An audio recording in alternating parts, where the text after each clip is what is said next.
Heads up. Heads up. Heads up. Sorry. Good to see you. Starting with you or without you. Good afternoon, everybody. I do want to take a couple of minutes to make some announcements that all of you already know, but it's been a few weeks now, and I want to make sure I acknowledge some new additions and well-earned promotions on our press team. You know how much we love to lift our team up here. So Andrew Bates will be taking on additional responsibilities, adding the role of Senior Communications Advisor for Strategic Response to his portfolio. Andrew has been a tireless and talented spokesperson on our team, and in his expanded role, he will have an increased focus on rapid response. Emily Simons has been promoted, as you all know, to Deputy Press Secretary. Emily has been a star leading our Econ War Room work and has grown into a strong leader and mentor on the press team. We are so proud to have her stepping into the role of Deputy Press Secretary and taking on even more. As you all know, some of you have been dealing with her closely on some parts of her new role. In the upcoming days, we'll also be welcoming our former press assistant, Michael Kikukawa, who many of you know. He'll be coming back to the press team as Assistant Press Secretary. Kiku, as many of us know him as very fondly, will be returning to our team from Treasury and taking on Emily's econ portfolio. And lastly, Robin Patterson, who some of you have already been working with, has come over to our team on loan from the Department of Commerce and will serve as Assistant Press Secretary through the spring. She brings a wealth of knowledge and experience to our team, and we are grateful to have her on board. Congratulations to our team on these well-deserved, well-earned promotions. So as you saw this morning, the President announced new action by the Consumer Financial Protection Bureau, CFPB, making clear two types of banking junk fees that cost Americans more than $1 billion annually are illegal, including surprise overdraft fees and bounce check victim fees, which are fees charged to customers who deposit someone else's bounced check. As CFPB Director Chopra said this morning, today's actions are just the beginning.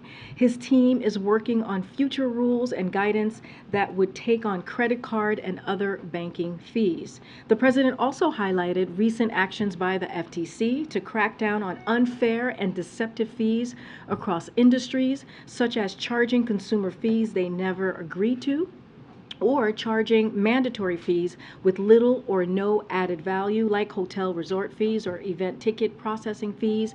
These fees seriously add up. Credit card late fees, overdraft and bounce check fees can cost customers more than $24 billion per year, and these important steps announced today will give Americans, as we say, as the President says, a little bit more of a breathing room. Now, it has been 40 days since the death of 22-year-old Mahsa Amini in the custody of Iran's so-called morality police. We join her family and the Iranian people for a day of mourning and reflection. The President said it at the UN General Assembly, and it remains true. Quote, "We stand with the brave citizens and the brave women of Iran who right now are demonstrating to secure their basic rights," end quote. We are concerned that Moscow may be advising Tehran on best practices to manage protests, drawing on Russia's extensive experience in suppressing open demonstrations. The evidence that Iran is helping Russia wage its war against Ukraine is clear and it is public. And Iran and Russia are growing closer the more isolated they become. Our message to Iran is very, very clear. Stop killing your people and stop sending weapons to Russia to kill Ukrainians. We remain committed to ensuring that those responsible for the brutal crackdown on those courageous protesters are held accountable. Today, we are announcing a joint action between the State and Treasury Departments designating 14 individuals and 3 entities using 5 different authorities, demonstrating our commitment to use all appropriate tools to hold all level of the Iranian government to account.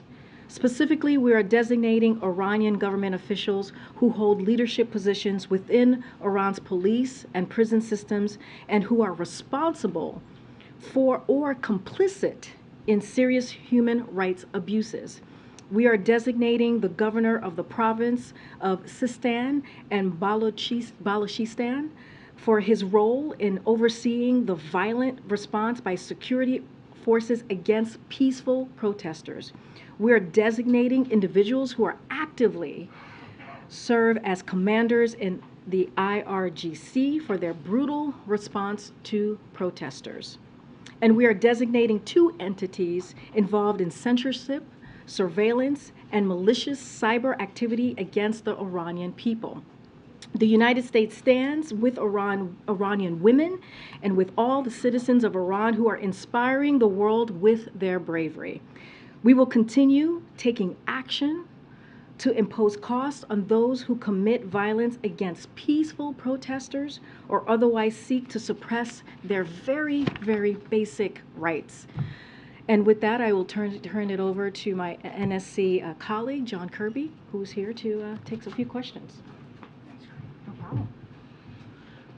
Just a couple things at the top. As you know, President Biden was pleased to welcome Israeli President Isaac Herzog to the White House earlier this afternoon. The 2 leaders discussed the enduring strength of the U.S.-Israeli partnership, all the ways that we can deepen cooperation between the 2 countries, and of course our unshakable commitment to Israel's security. They also consulted on a wide range of global and regional issues of mutual concern, including the threats posed by Iran and its proxies. The President emphasized that his administration's pledge to ensure Iran never acquires a nuclear weapon. They also celebrated the forthcoming conclusion of a historic agreement concerning the maritime boundary dispute between Israel and Lebanon, and that was mediated by the United States. President Biden praised Israel's statecraft and their courage and noted that the agreement will set the stage for a much more stable and prosperous region, as well as being able to harness vital new energy sources for the world.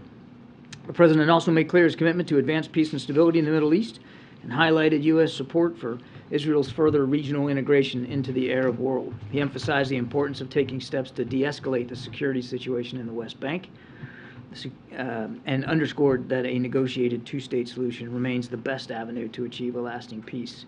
He also underlined the need to take continued steps to improve the lives of Palestinians, which are, of course, critical to peace, security, and prosperity in the region. I think you know, just a second,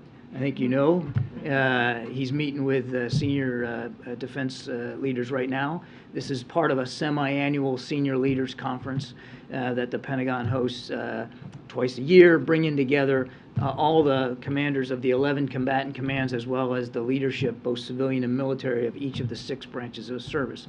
Coming right in the wake of the release of the National Security Strategy, the timing just couldn't be better for having this discussion this afternoon with these leaders, and I suspect you'll see that they'll discuss a wide range of issues regarding our national security, all the way from managing the strategic competition with China to the acute threat that Russia is clearly posing on the European continent, to the threat of climate change and what that's doing to our own facilities and our own ability to meet the nation's needs here and around the world, as well as a whole range of other issues. So lots to discuss today, and I know he's looking forward to having that.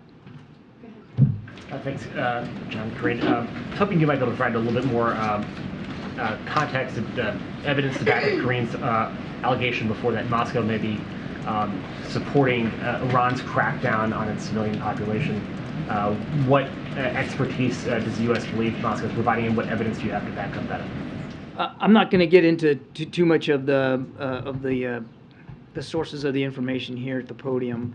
Karine wasn't putting forth an allegation; she was putting forth a fact that we know they may be considering some sort of support to Iran's ability to crack down on the protesters. And sadly, Russia has experience at doing that. So we'll see. We'll watch where this goes. But it's just yet another example of Russia and Iran now working together to violate not only the human rights and civil rights of people in Iran, but of course put in further danger the lives of Ukrainians. But has that support begun, or is it just Moscow considering that? What I would say is we see signs that they may be considering the ability to help train Iranians on cracking down on protesters. But it has not begun already. I don't want to go too much into more detail. I would just say we've seen signs that they may be considering lending that kind of support to Iran. But that's just an important point of clarification, because the transcript, I believe, will read, "We are concerned that Moscow may be advising Iran." So these are two different things. You're Maybe considering, advising. maybe advising, already Maybe happening, advising. considering advising. Right, maybe advising. Okay. Yeah. Thank you. And then on Brittany Griner, I'm assuming you saw the comment from Peskov this morning, in which he said all contacts of the sort should be held in quiet. Is this a signal of some kind? Are you interpreting this as a signal of some kind that they're open to increased dialogue, further dialogue, or has there been any more dialogue since the verdict, since yesterday's decision court ruling? I don't have anything since yesterday's court ruling for her appeal to talk about, but I would tell you that the conversations with the Russians, they continue. They haven't stopped, and so that channel's still open, and we're still trying to use it to bring her and Mr. Whalen home. Did President Herzog provide any more specifics to the president today about Iran's UAVs or things that they have been able to do to assist Russia inside Ukraine? Did he bring that intelligence? I'm not going to go beyond the readout, Kelly. I'll let President Herzog characterize his side of the conversation. I know there were press reports before the meeting that he was considering doing that. We've already spoken to it, though. I mean, we've already talked about the fact that we knew Iran was providing UAV drone capability to the Russians. And in fact, we already talked about publicly the fact we know that they've got guys on the ground there in Crimea that are helping provide technical assistance and training support for Russian soldiers to actually pilot these things. So again, I'll let President Herzog characterize his side of the conversation, but this is a concern we've not only had and harbored, but have spoken to publicly. Thank you. Sean, the Iranian foreign minister keep repeating, saying that the administration is sending messages that they want to re-engage in the nuclear talks. Is this true? And do you think the time is suitable to re-engage? And second, when Karine said that the administration message to the Iranian regime is don't kill their own people and don't send weapons to the Russians, do you think this message will resonate with the Iranian regime? Well, on your first question, no. We are not seeking or asking for a new set of negotiations or renegotiation discussions on the JCPOA. That's not what our focus is on right now. It's on holding Iran accountable, as Karine mentioned in the opening statement, for the way they're treating innocent protesters in their country. That's our focus right now, not on getting back into the JCPOA. And frankly, we are just too far apart right now to be able to have any meaningful discussions in that regard. And on your second question, I mean, it never ceases to amaze me what doesn't seem to be able to soak in terms of message delivery to Iranian leaders. We've been very clear about our concerns over what they're doing to their own people. We've been very clear about what they're doing to enable the Russians to kill Ukrainians and to damage Ukrainian infrastructure. They're now on the ground in Crimea, assisting in that effort. The transfer of these drones absolutely is a violation of UN Security Council Resolution 2231, which prohibits the transfer of missile-related goods, equipment, and technologies to or from Iran. So I don't think we can be any more clear about our concern about what they're doing. And we're going to continue to work with allies and partners and with the UN to see if there's additional ways to hold them accountable. Karine mentioned, just with respect to the treatment of protesters, another 14 now sanctions in place just today. And we're going to continue to stay at it. Admiral, it has now been exactly a full month since the explosions of the Nord Stream pipelines. Is there any update in the investigations to what happened there? I don't have an update for you, Jonathan. We still believe it was an act of sabotage. There's investigations that are ongoing. I'm not going to get ahead of them. There's no suggestion as to who conducted the sabotage? I'm not going to get ahead of ongoing investigations. John, I wanted to ask ask you about Saudi oil production. Over the summer, did the U.S. strike a deal with Saudi Arabia to boost oil production? Look, there was, and we talked about it before the trip, that energy security was going to be something the president talked about when we went, that we were having conversations with Saudi Arabia before the trip about better balancing supply and demand. And obviously, when you heard the president himself in Jeddah after the bilateral conversation that we had, that he was hopeful that there would be a boost in production. There was a boost in production afterward. What I would tell you is, and I've seen the press reporting on this, there were discussions before the trip, obviously, about a better balance of supply and demand to stabilize the energy market. Of course there was, and we talked about that openly. But this recent decision by OPEC Plus to now cut these 2 million barrels certainly is not, and Karine said this a gazillion times, it's not in keeping with what we believe was the actual mathematical analysis of what needed to be done for supply and demand at a time when supply is the predominant challenge. We didn't believe it was in keeping with that, and it certainly wasn't in keeping with the conversations that we were having. But did those conversations ever culminate in a concrete deal with Saudi Arabia? Did Saudi Arabia ever agree that they would boost oil production? Again, I'm going to go back to what I said before. There were conversations before the trip, as you might imagine there would be, about an architecture that could better balance supply and demand to include what ended up as an increase in production at the end of the trip. I think I'm just going to leave it there. And then just a quick follow-up then on OPEC's decision, because the president said there could be consequences. Do you have any update on what those might be? No, the president's national security team is taking a look at that right now, internal here to the National Security Council, looking at options. Looking at this bilateral relationship with Saudi Arabia and what options we would like to tee up to the president for him to consider going forward. But the president also said he wants to talk to members of Congress, and obviously members of Congress are not here in town. So we're not in a hurry. We're not in a hurry, and we don't need to be in a hurry.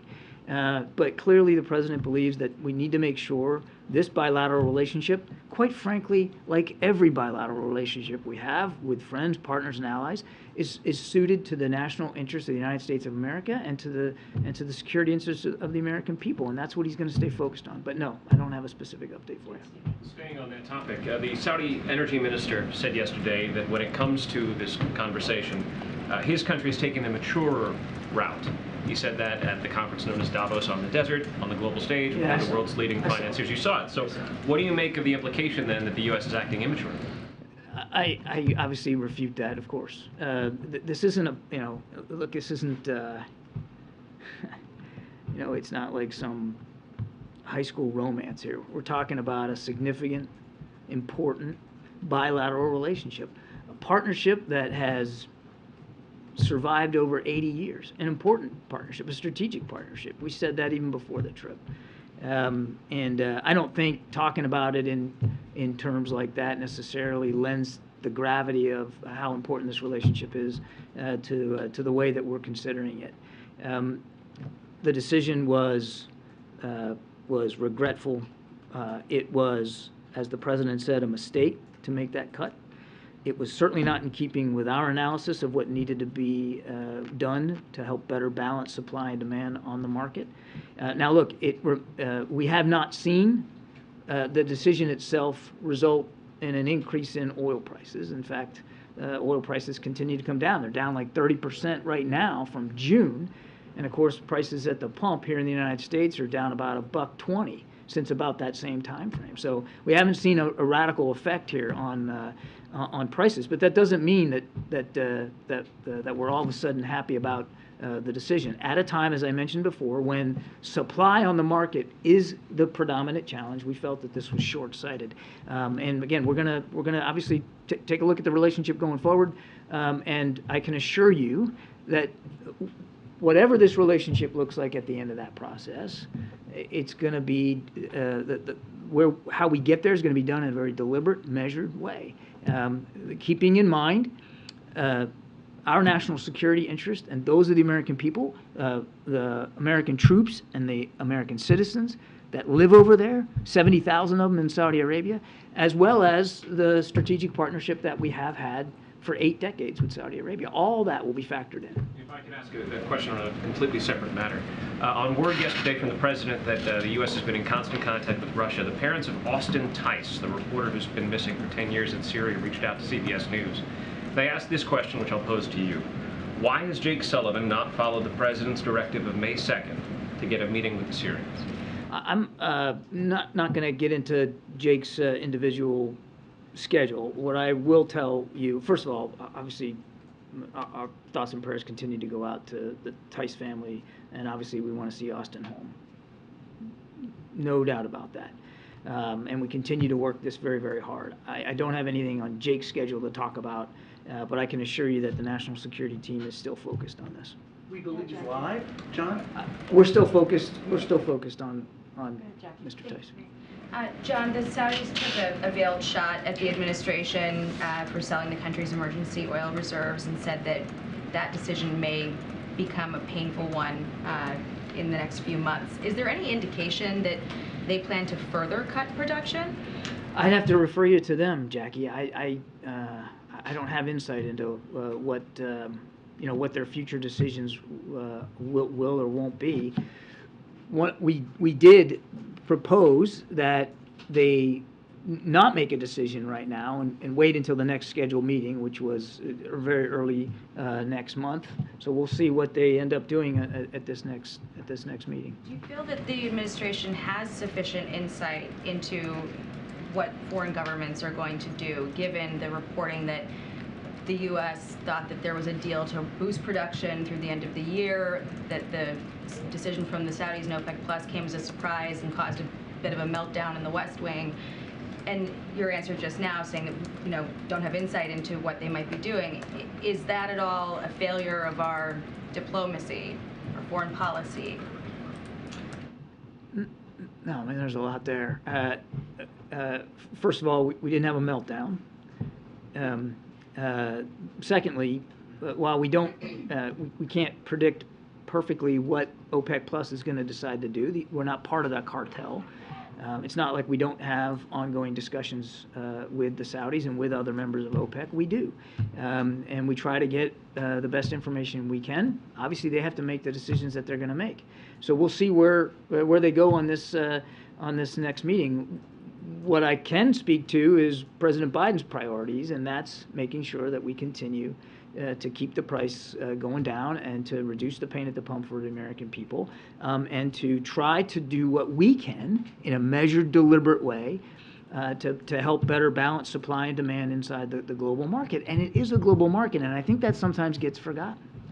What are we doing to increase the supply of diesel, given that the Energy Information Administration said as of October 14th, the U.S. only had about a 25-day supply? You have the Northeast and New York already rationing home heating oil. What are we doing to prepare for the winter and to ramp up supply of diesel?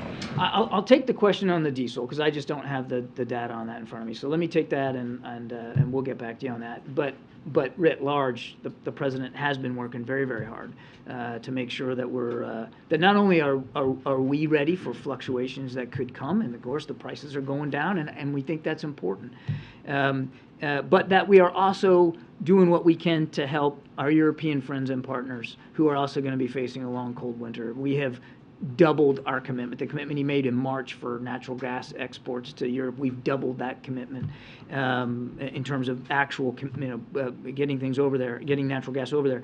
And we are working with foreign suppliers of natural gas and oil to see if we can't help our European partners diversify their own storage and supplies.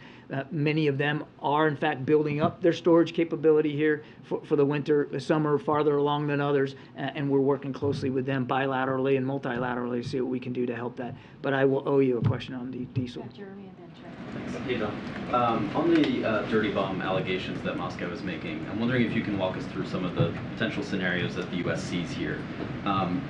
As it relates to Russia potentially planning or executing a false flag operation, do you anticipate that they will use the mere threat of a dirty bomb by Ukraine as an excuse to retaliate with a tactical nuclear weapon, or do you anticipate that they would actually deploy a dirty bomb themselves, blame Ukraine, and then use a tactical nuclear weapon? How does the U.S. see this? Yeah, let me start the question at what I would normally do at the back end, and that's to say that we haven't seen any indications that the Russians are making preparations for the use of a dirty bomb, or quite frankly, the use of tactical nuclear weapons. I think that's important to get right out front.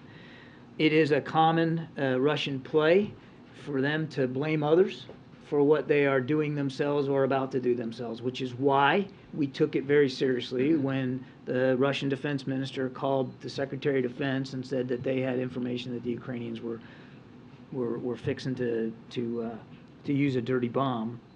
Obviously, it's a false allegation. That's not true. The Ukrainians have nothing like that in mind.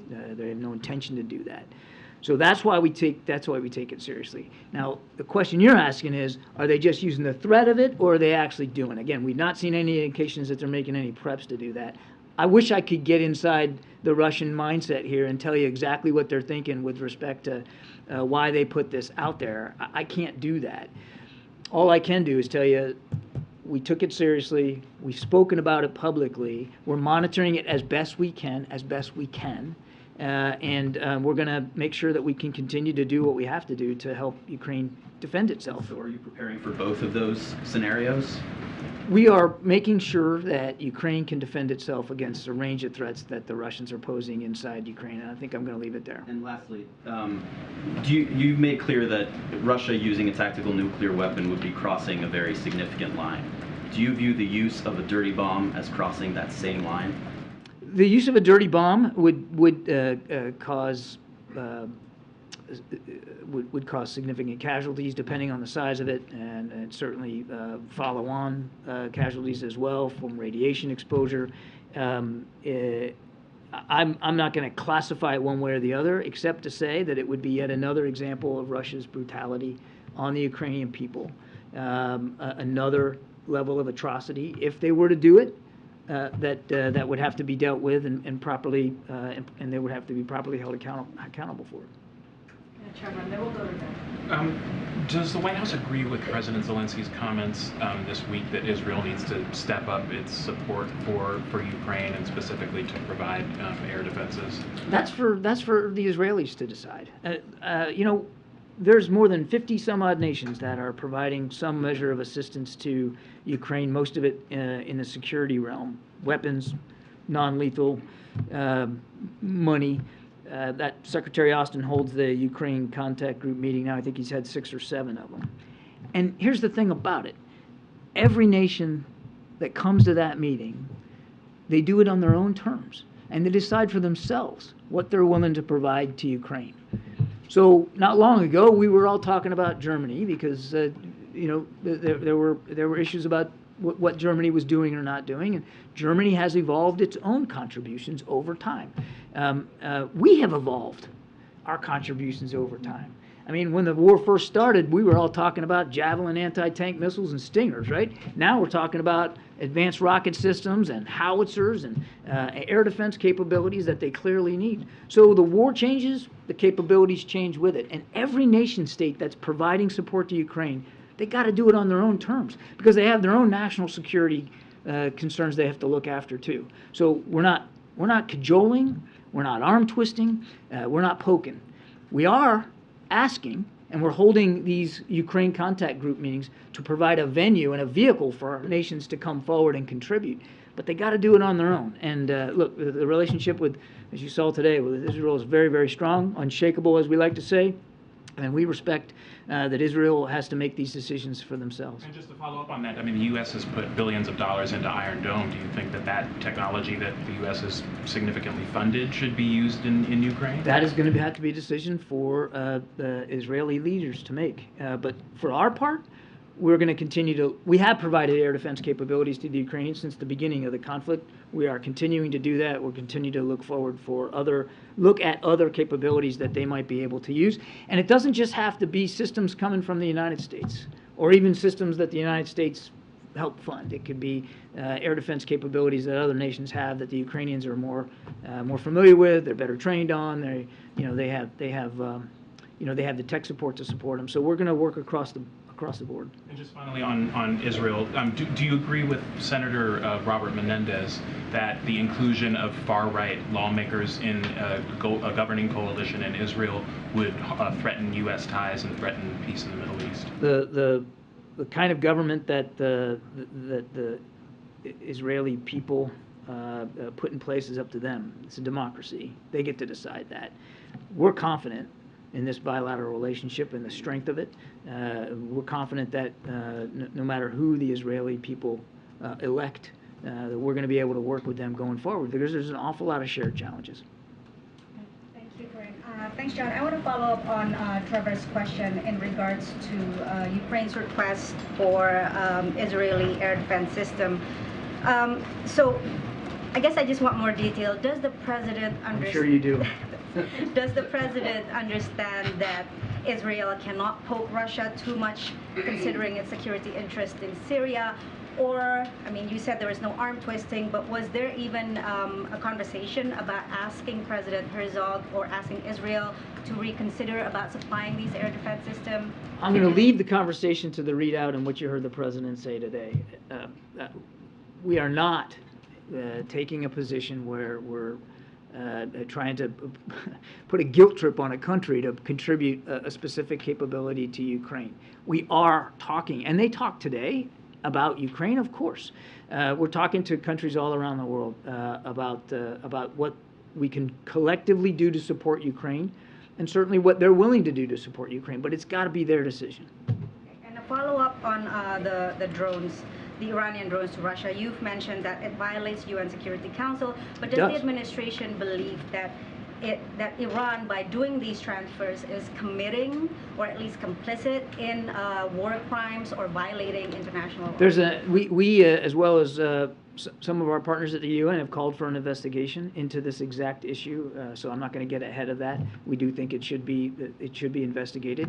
But you can go online and look at 2231 yourself, and it clearly says no transfer of missile-related items, goods, technology, or equipment to or from Iran. Clearly, they're doing that inside Ukraine and to help Russia. I think we're stepping back just a little bit. This is, Karine alluded to this at the top. It's another, this whole relationship. There's another indication of how isolated both nations are from the rest of the international community. It's also an indication of two things in my mind. One, Putin has no intention of sitting down at the negotiating table anytime soon. And two, that his own defense industrial base has been hurt now by the sanctions and export controls, that he has to rely on a country like Iran to provide these unmanned aerial vehicles, which are, we're not talking about ISR, intelligence, surveillance, reconnaissance platforms that can image things below. These are basically kamikaze drones. They're meant for one purpose and one purpose only, and that's to go hit a target, go kill people, go destroy infrastructure. That he's doing that speaks to the brutality he's willing to continue to prosecute this war, certainly no interest in sitting down, and that he is having trouble in his own defense industrial base, that he has to turn to another country like that. Just to follow up on the regional air defense system that the U.S. is trying to help facilitate in the Middle East. Can you give us a little bit more details? What kind of buy-ins do you have from Gulf states? Is it going to be one network with all the partners in there, or is it going to be a hub and spoke, returning to CENTCOM perhaps?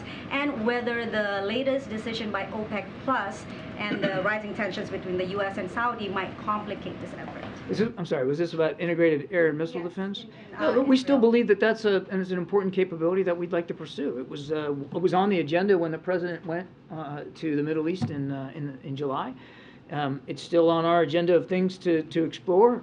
Central Command is working through the modalities with our partners in the region. We still think it's an idea worth pursuing. Is there a timeline for this? No, and there hasn't been. I mean, it's not. This is not the kind of thing that you're going to be able to slap together and just do in a couple of weeks.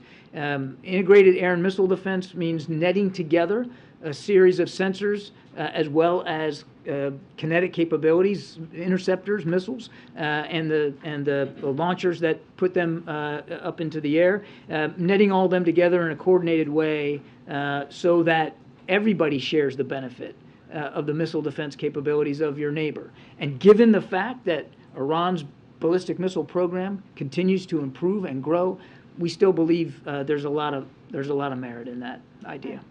John, just to follow up on the Iranian drones, is the U.S. considering additional sanctions over the supply of those drones to Russia, in addition to what was announced today? Well, the sanctions today were really about the way they're treating protesters. You saw, I think it was last week, we did issue some additional sanctions with respect to their provision of these drones to Russia. We're not taking additional sanctions off the table. I don't have anything to announce today, but clearly, if and when we do that, we'll make that public. And to follow up on the nuclear talks, you've said that it's not the focus right now, but does the lack of urgency at this stage indicate that the administration has given up on the talks? Well, I'd push back a little bit on the lack of urgency. What I said is not our focus right now. Our focus is on holding the Iranian regime accountable for how they're treating their own people. And we're just too far apart. I mean, Iran continues to make demands that have nothing to do with the nuclear deal that they want put in there, and we just aren't there. As I said in my opening comments in the meeting that the President had with President Herzog, we reiterated that our commitment, the President's commitment, to making sure Iran cannot achieve a nuclear weapon. Obviously, diplomacy is still the preferred path to do that. We're just not in a position where that's a viable option right now. So I disagree that there's a lack of sense of urgency. We don't want them to achieve this capability, but right now, what we're focused on is the way they're treating their own people. Can I ask you a question? Can I ask you a question about Wagner Group in Africa? A lot of officials, the U.S. officials have been warning that the Russian mercenaries are creating havoc in Mali. I want you to react. Do you understand the void that they are there to fill? Do I understand what? Do you understand the void that's been created for the Malian government to invite the Wagner Group into Mali? I don't have a lot of insight into the Wagner Group's activities in Mali. So I can take the question for you, and we can see if we can get you an answer. I just don't have the insight on that issue. I'll just say, broadly speaking, Wagner Group is very active, of course, in Ukraine. We know that. They're most active in the Donbass region, that northeast section of Ukraine right now. And that they have, and we've talked about this before, I mean, they have been recruiting fighters from North Africa, from the Levant area to aid their efforts on the ground. It's a private military contractor, and they're not above that kind of recruitment effort. But as to what they're doing in Mali, sir, I just don't have that for you. Okay, hold on a second. Let's be... John is kind enough. He's gonna. I know, but we're gonna get to everyone. Just hold on. You were not called on just yet. Go ahead, Sebastian. Go ahead, Sebastian. Okay, thank you. Can I just zoom out a bit on Ukraine, because we've had a lot of nitty-gritty on which weapon systems and so on. Zooming out, I know you've had this question before, but I think it's kind of a crucial one. The mantra is that the support for Ukraine will go on as long as it takes. I think that's pretty much the wording. Obviously, forever, presumably, is nothing that anybody wants or could ever even plan for. So, does the administration have a clear view of what's going on now and what's being built up is going to end in a Russian withdrawal / defeat, Ukraine victory? If not, what is the, as long as it takes, where does it go? If you're asking if we can predict the end of this war, what it's going to look like and when, the answer, of course, is no. All I can really tell you is what we see now. Okay, neither side is in a position to sit down and negotiate. I just went through the whole litany of why Putin is clearly continuing to prosecute this war in a brutal, violent way. President Zelensky has said himself that they're focused on their counteroffensive operations. They are not in a position where they want to negotiate. Our job, our role here is to make sure that we continue to support Ukraine in the field so that if and when it comes to the table, President Zelensky is also able to succeed in his negotiations. He gets to determine He gets to determine when that is. He gets to determine what success looks like. And he gets to determine what he is not willing to negotiate with the Russians. But we're just not there yet. So our focus is on making sure he's got the tools and capabilities he needs to succeed on that battlefield, because that battlefield success will, no question, have an impact on the if and the when and the scope of any negotiations going forward. And yes, we've said as long as it takes. Quite frankly, we'd like for as long as it takes to be 420 today, right? It would be great if it ended now, but it ain't. And until it does, we've got to make sure that we're postured to help Ukraine. All right, we're going to try and take as many as we can. Just to sort of follow up on kind of the conversations you've been having about Russia and Iran, is the assessment then that that relationship has grown closer since the invasion of Ukraine?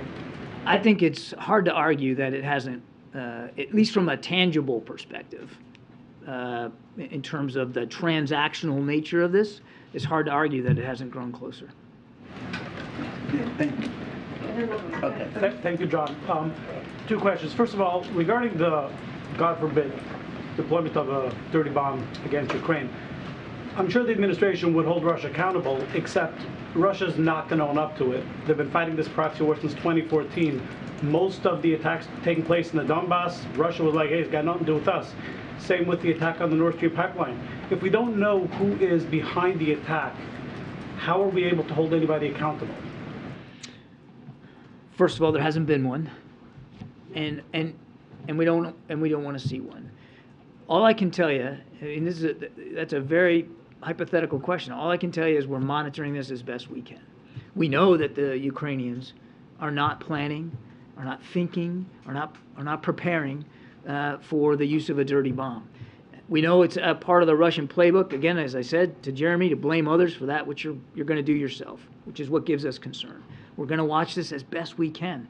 I can't tell you with perfect specificity that should one get used, we're gonna know the time and the place and the size, and that we're gonna be able to have forensic evidence right on the ground about where it came from.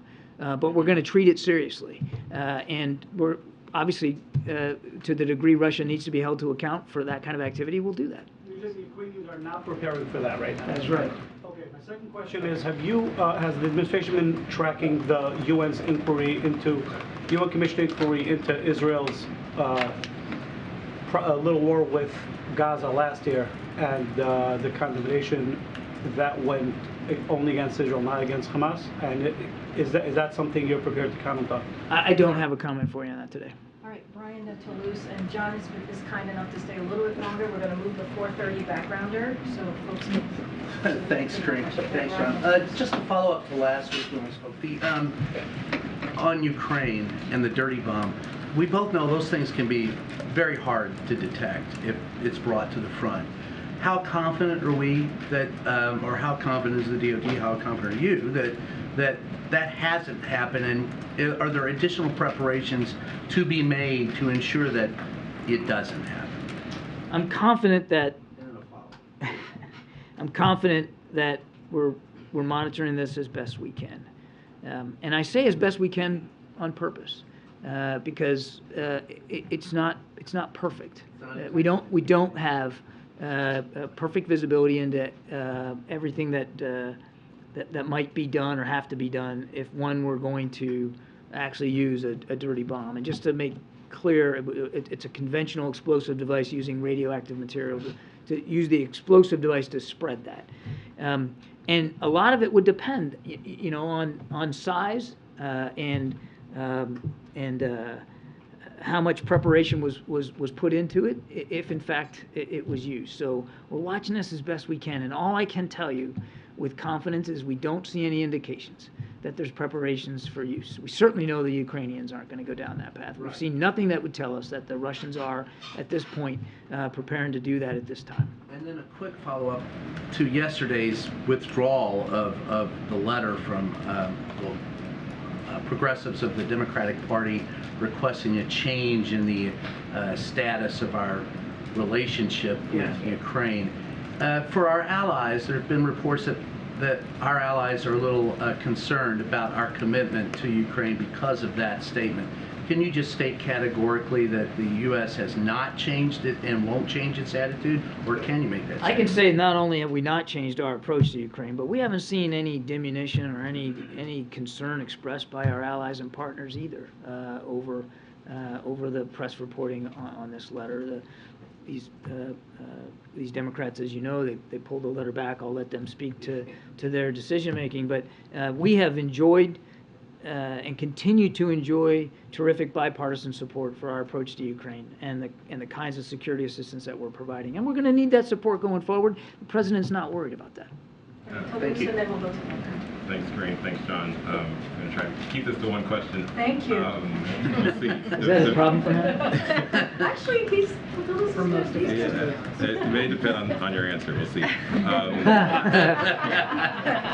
President Herzog said today that President Biden would be attending COP27 in Egypt. I was just wondering if you had any details on that trip and any information about what the President hopes to accomplish in Egypt. I don't have any travel or schedule for the President to speak to today. Second question then.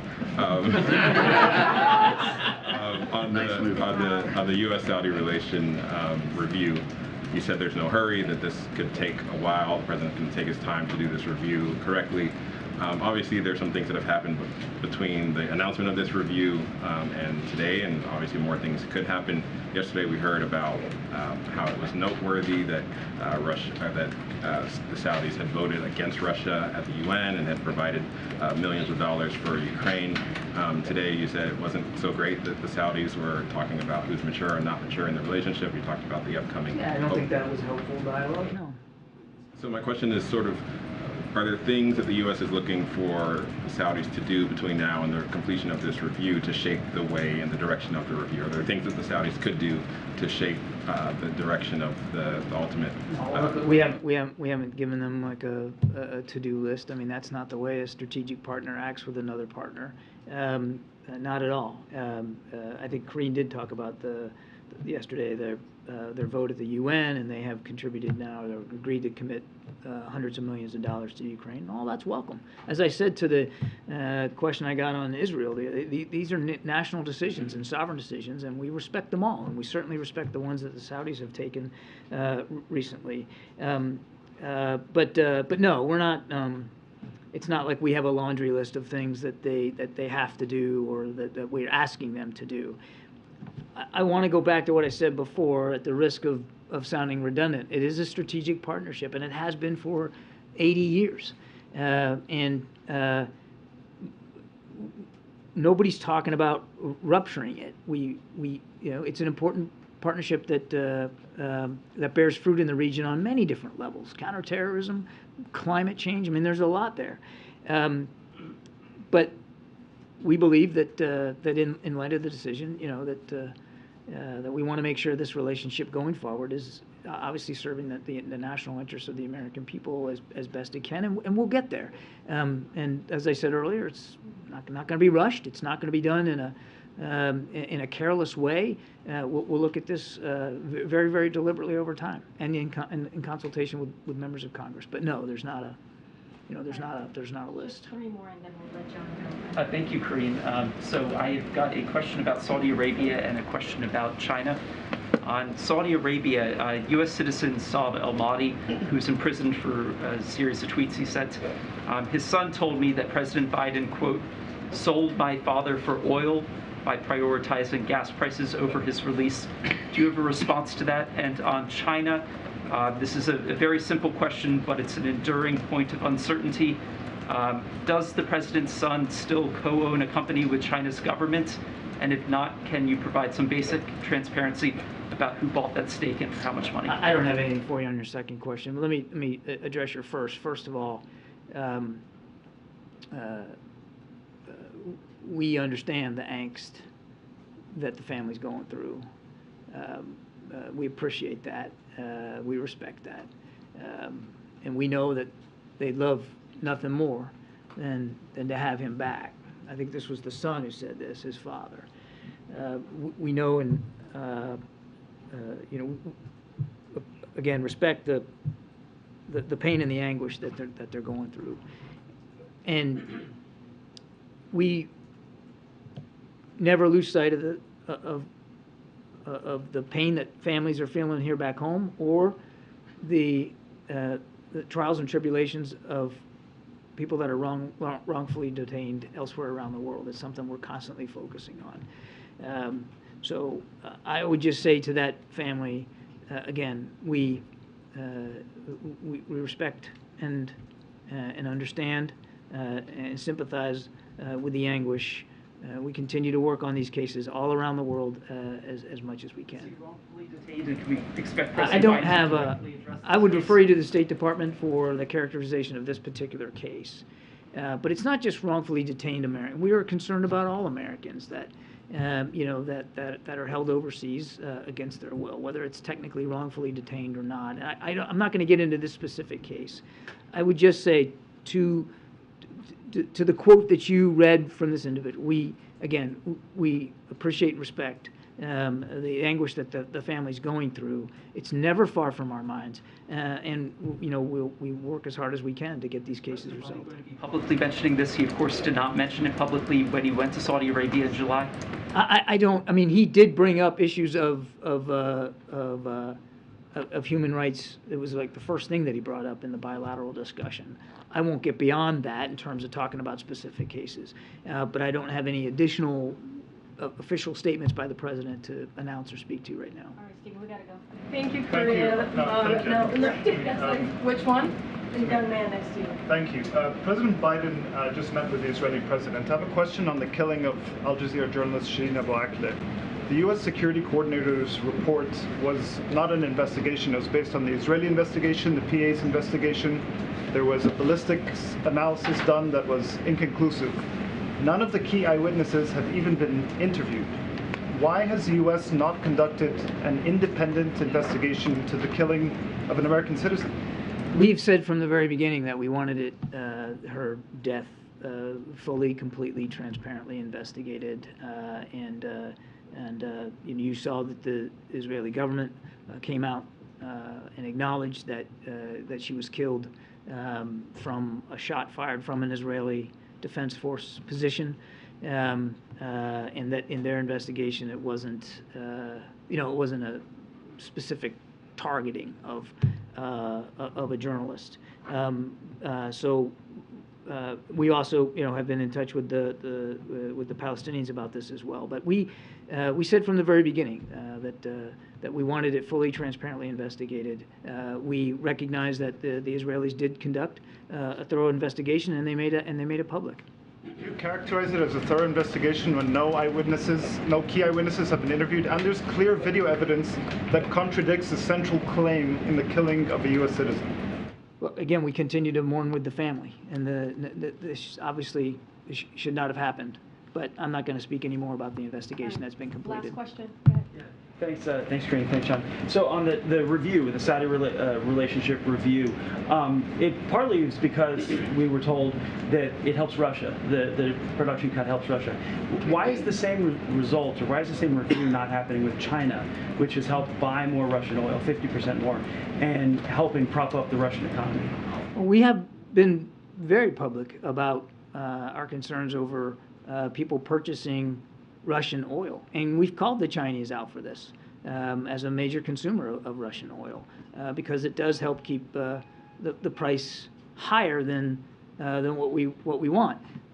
What we've done to counteract that, I mean, you're talking about a specific tactical decision by OPEC Plus to make a cut, which we had analysis that showed that wasn't the best thing to do for the market at that time. And that we did believe benefited Russia. We have been no less transparent or candid about talking about our concerns over Chinese purchases of Russian oil on the market, which also helps keep that price up. Which is why we are working with our European partners to try to get a price cap in place for the Russian oil on the market, so that Mr. Putin can't profiteer off it anymore. But is there a review of the relationship between U.S. and China? I don't have an announcement of a review of the relationship. These are literally apples to oranges you're asking us to compare here. We have, I mean, take a look at the national security strategy, which we just released a couple of weeks ago. Makes it pretty clear how we feel about the bilateral relationship with China.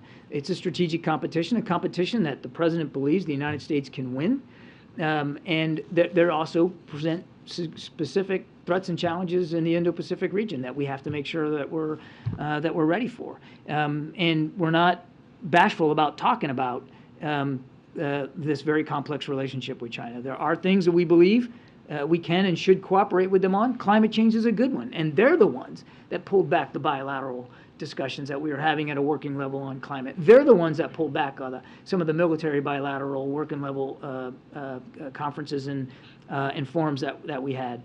So there's tension in this relationship. We believe we can manage that tension. We believe we can succeed in this strategic competition. And again, I would point you to the national security strategy, which I think lays it out perfectly clear, how we look at this bilateral relationship and, with or without a review, how we're going to manage that relationship going forward. Thanks, everybody. Appreciate it. All right. Thanks, John, for your time. Appreciate you. Okay. We have about 15 minutes. So, Zeke, you want to kick us off? Karine, did the president watch last night's Senate debate in Pennsylvania? I knew you were going to ask that question. So I actually tried to get an answer for you. I went to the Oval, but the president has had a very busy morning, as you all know, with the Israeli president he's hosting, who's in town. And so I was not able to get an answer on that, if he was able to watch the debate last night. But I do want to be careful. I'm not going to get into political matters from here. No, I know. I always preface that because just want to be safe here. We do care about the rule of law here. So just want to say that. But I will say this, the president looks forward to working with the lieutenant governor when he is in the Senate. And so we, to continue to lower costs, to continue to deliver for the middle class family. I could say also that, in his conversations that he's had with Lieutenant Governor Fetterman, he finds the lieutenant governor to be a strong and authentic advocate for the middle class. And as you know, he has traveled many times to Pennsylvania, and they've had events together, and he's looking forward again to continue to work with him. A separate question. We know Friday the president plans to meet with Lieutenant Governor Fetterman in Pennsylvania. It's also the first day of early voting in Delaware. The last time there was an election in Delaware, the president had to make a last-minute trip up there to vote in the primary at significant taxpayer expense. Does he plan to vote early or on election day? Look, the president, as you know, believes that people's right to vote is incredibly important, and he clearly exercises that right. And I don't have anything to preview on his schedule about when he's going to be voting. And when that happens, we certainly will. You will all know. But I don't have anything to share on the timing of when he's going to vote. He certainly will vote. I just don't have a timing on when. Okay. And just a really quick follow-up to Zeke's question. Given the amount of time that the president has spent with Fetterman, and the conversation that is happening today in the wake of last night's debate performance, does the president have any concerns about, has he ever raised, either in a conversation with you that you've been a part of or with others here at the White House, any concerns about his health? So I'll say this, in personal conversations that the president has had with the lieutenant governor, the president has found him to be impressive, incredibly bright and talented person who's just as capable as always to carry out his office, the duties of his office, as we know he is lieutenant governor currently, and has great ability and heartfelt concern for the people of the Commonwealth. And that is what the president has observed himself. That is, as is the case before and is the case today. And he respects the courage and the honesty that he sees from the lieutenant governor, that he's experienced in their conversation and their relationship over time.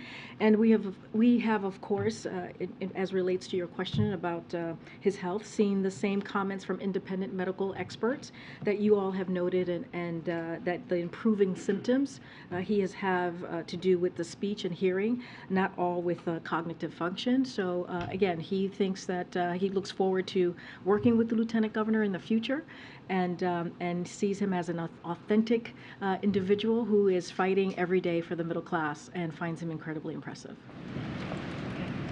Given the president last week in Pittsburgh when we were traveling with him said that he did think Democrats would be able to hold the Senate. Does he still think that today, given last night's debate performance? I mean, look, I'm not going to get into analysis here. There are people out there who are political pundits who are clearly doing that every day for the next 2 weeks or less than 2 weeks. So we're not going to get into those specifics. Here's what the president believes. He believes that the American people have a choice. There's so much at stake for our country, and he believes that the choice is very, very clear. He believes that Democrats and congressional Democrats and the president have a lot to speak to, and you've seen that across the past several weeks from this president. He's talked about student loan. He's talked about economic recovery. He's talked about today even the junk fees and what his administration is doing to make sure that we give a little bit breathing room for the American people. He's talked about lowering costs. We see gas prices, as Kirby was saying, has come down about $1.25 a gallon because of the work that this president has done. So he believes, and let's not forget the Inflation Reduction Act that only Democrats voted on, that's going to lower healthcare costs. That's going to really put in a great effort in fighting climate change and also lower energy costs. So for him, he believes, and also congressional Democrats, because you hear them talking about it as well in their districts and states, have a lot that they have delivered for the American people, and that's going to be his focus these next couple of weeks, as it's been these past several months. Just one more question. Given, polls show that voters at this point, the primary concern heading into the midterms is inflation and the economy. By a 2-to-1 margin, voters trust Republicans more than Democrats to handle the economy. I wonder, given this sort of majority sentiment of voters, is the president considering making any changes to his economic team after the midterms? No. Today, the rank and file and the Brotherhood of Railroad Signalmen voted 61% against the tentative agreement that was brokered by the administration to stave off the railroad work stoppage. What's the White House's reaction to that, and are you concerned that strike is ahead?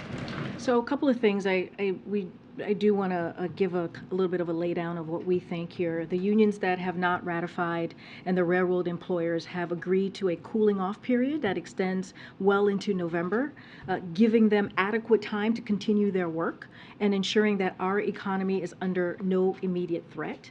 The president remains focused on protecting America's families, farms, and businesses by avoiding a rail shutdown. That is our priority, of course, when it comes to these discussions. Both sides have said they share that desire as well. As the president has said for months, any shutdown would be completely unacceptable.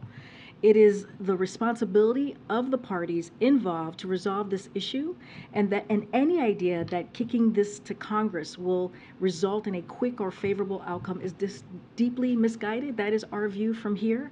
These unions' rejection of the current proposed contract does not mean we face an immediate rail shutdown. That's not how we view it. But it does mean that the union and the employers have additional work to do. Unions are democratic organizations, as you all know.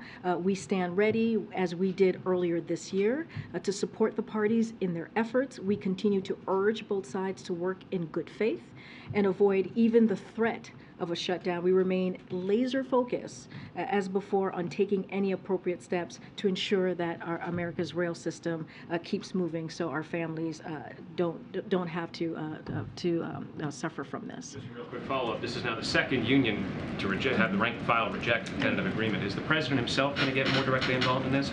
So look, the administration is in regular contact. Don't have anything to share about the president's involvement specifically with the parties. Our administration are in regular contact with the parties who are dealing with this matter, of course, and we stand ready. We stand ready like we did not too long ago, earlier this year, as I just mentioned, to support the parties in their efforts. We continue to urge, again, both sides, as we did during that time as well, to really operate in good faith. The president's frequently talked about transparency, and so has this administration. Does the president believe that Fetterman should release his medical records? I've been asked this question, and I leave that over to the lieutenant governor to make that decision. One more on Fetterman. I'm just curious if the president feels that the lieutenant governor's decision to participate in that debate was an important moment in terms of welcoming people who have disabilities into the public sphere, and whether that was important symbolically.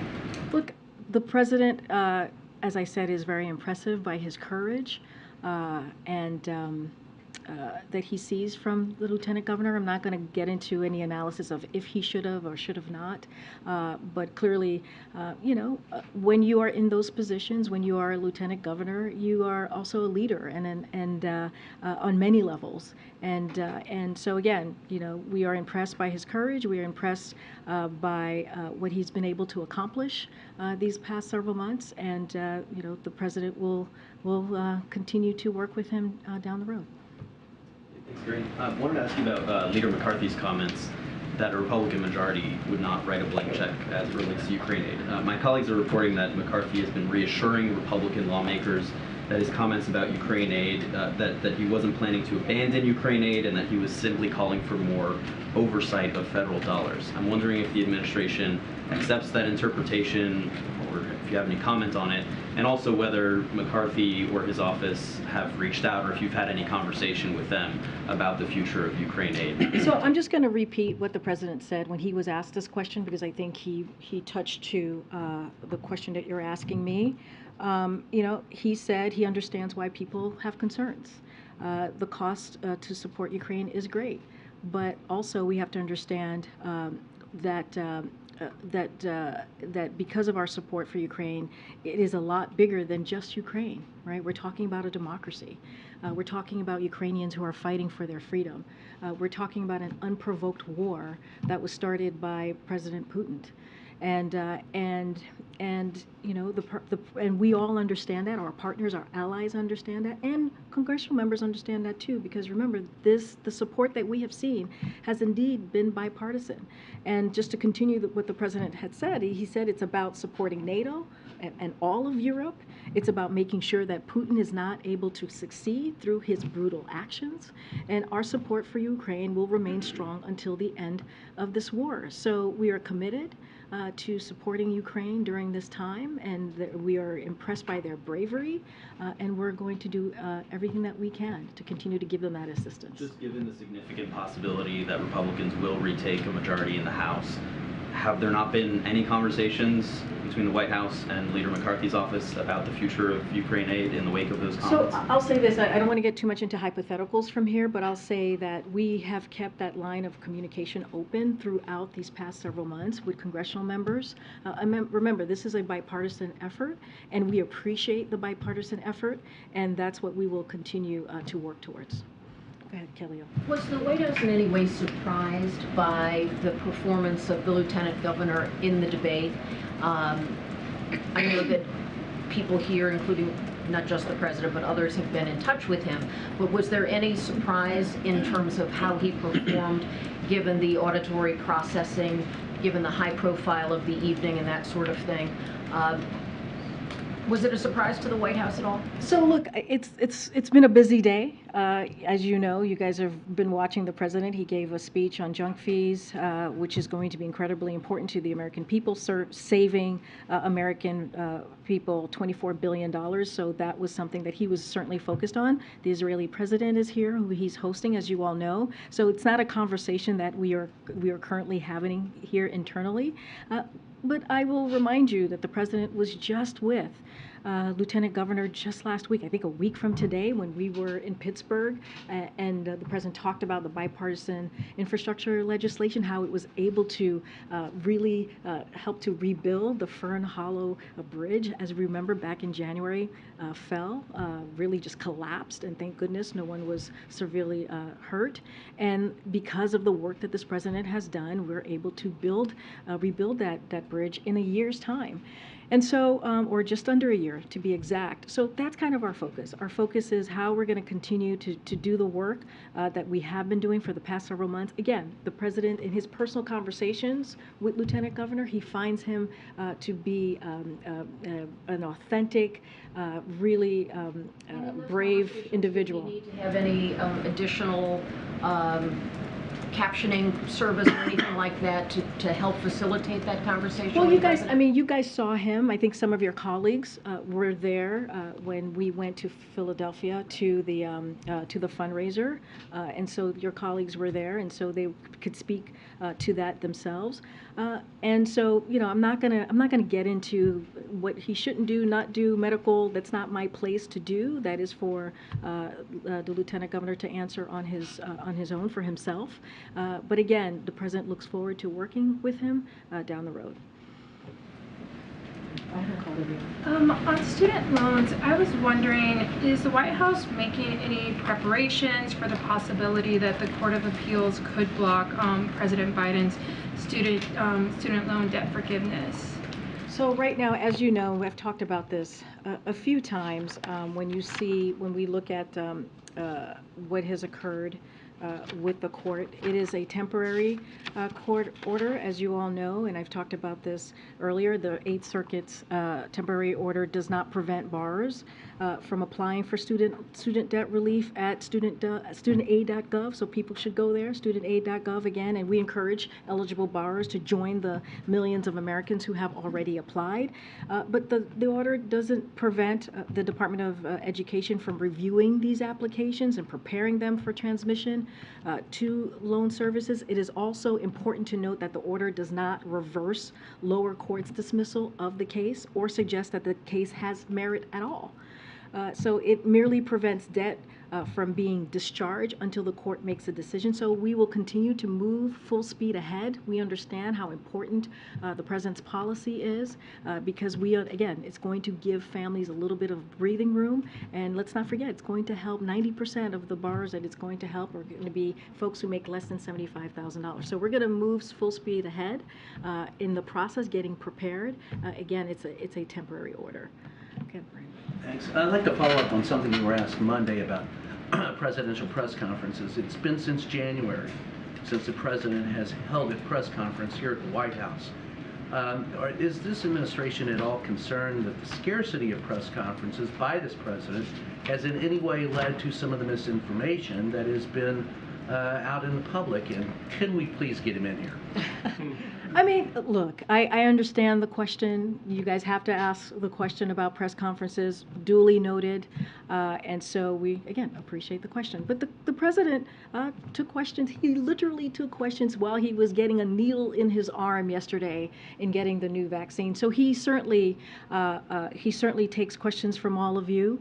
And he does it often. I understand of having a more, more. Well, I mean, look, the president is happy to take questions. He does it pretty regularly. I duly noted on the press conference, but again, this is a president who has not shied away from taking questions from all of you. And so I think he'll continue to do that almost every day. He'll continue to make sure that I'm sure on his own will continue to take your questions. Just let him know we'd love to see him in here someday. Okay, but again, I'm not going to get ahead of him of where we are with the process. But again, the president takes questions from all of you almost every day. Thanks, Greg. You had just said that there are no plans to adjust the economic team after the midterms. So I just want to ask in a follow-up, can the administration then say when Americans can expect to feel relief from inflation? Is there a date they can look to? So I will let the experts speak to that. I'm not going to get into when that's going to occur, right? But we have seen some relief over the past several months. We understand there's more work to be done. But look, the president has been laser focused on doing the work every day to lower costs for the American families because he understands what inflation is doing to American workers, American families, and so he's going to continue that work. I just talked about gas prices. That has gone down about $1.25 a gallon for the past several days. It's going to continue to go down. That is saving American families about $130 per month. That matters. Last week we talked about here hearing aids. That's going to how we're lowering hearing aids cost about $3,000 a pair.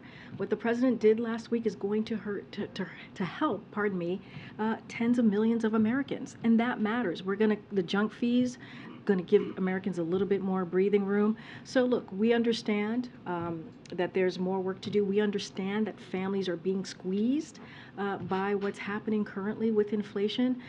But again, we have seen some moderation. I believe we'll continue to see that. Don't want to get too much into the economist world, but because of the president's economic policies, we have made sure, the president has made sure that we don't leave anybody behind, that we have a strong labor market, that unemployment is at the lowest that it's been in 50 years, and that matters. And we should talk about that as well as acknowledging what American families are going through. I'm just going to, okay. All right, guys. Thanks, everybody. Thank you.